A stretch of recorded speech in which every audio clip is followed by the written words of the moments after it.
Good morning, Steve Vinsonhaler here for VIPIDO.com, real estate agent, investor. My girlfriend Jody Gray and I are running a business, a real estate company, building a portfolio and working with clients. Video today is about risk reward. I want to share with you some basic thoughts, nothing more, and then let you decide based on comments below. Please subscribe if this is valuable for you. Risk reward and mitigating risk. So risk reward, you take an opportunity and you evaluate the opportunity, and the risk would be that it doesn't work out, you've spent money and time and you can't get it back.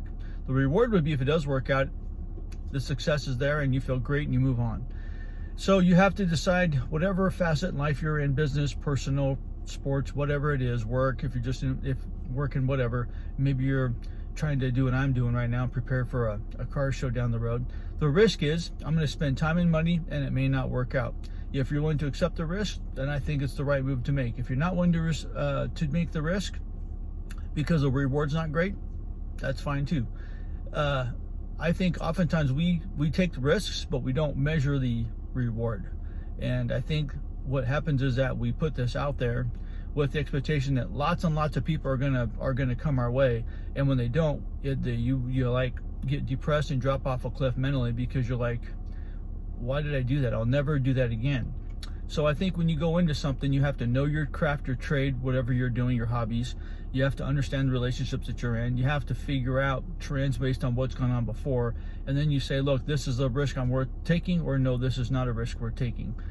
I think if it is, and we take risks all the time, whether you get in the car, you wake up in the morning, you're getting coffee, you're getting your day started, there's always risks in our lives. And some of them we just take for granted. Not a big deal at all.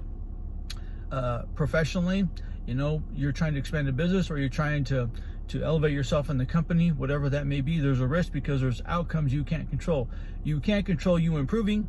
You can't control the outcome of being selected for a position or whatever it is you're trying to do in a job. If you own a business, the risk is really, really high because you're going to risk some stuff with the intent that you're going to come out on top, and the reward may not be there based on the dollars that you've spent or the time you've spent. So you have to think, okay, what did we do wrong?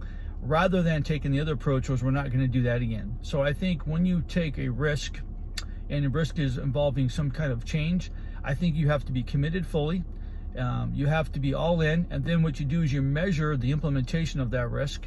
And you say, next time I do this, I've learned a lot. I'm going to apply some new things, and you start getting better at it, and then start seeing improvement come out. I think more often than not, people that take risks, they go into it blind a little bit, and the blind spot is what gets them in there.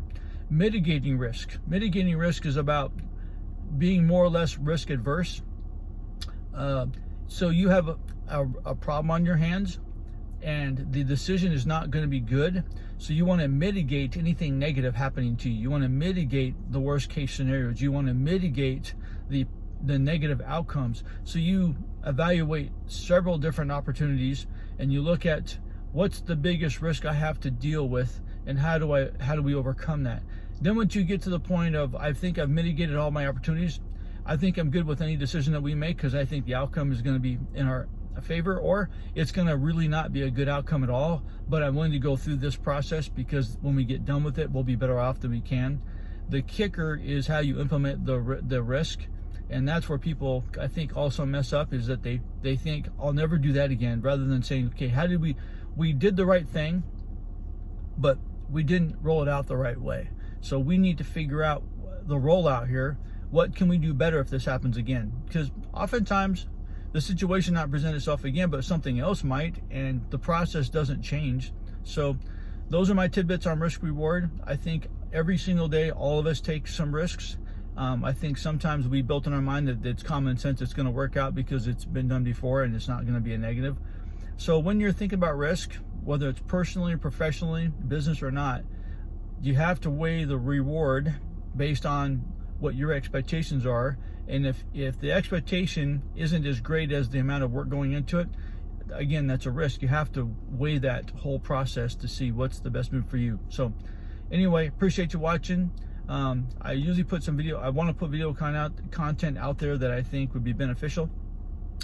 This risk reward thing has come up quite a bit, and I think it's a great topic to think about, talk about. I've dealt with risk reward stuff, mitigating disaster conversations, financial conversations, business building conversations, real estate stuff, especially right now with everything going on. Is it a risk to buy real estate right now? I think it all depends on what you're doing in real estate. So anyway, questions, concerns, comments, please subscribe. Appreciate you watching, and we'll see you soon.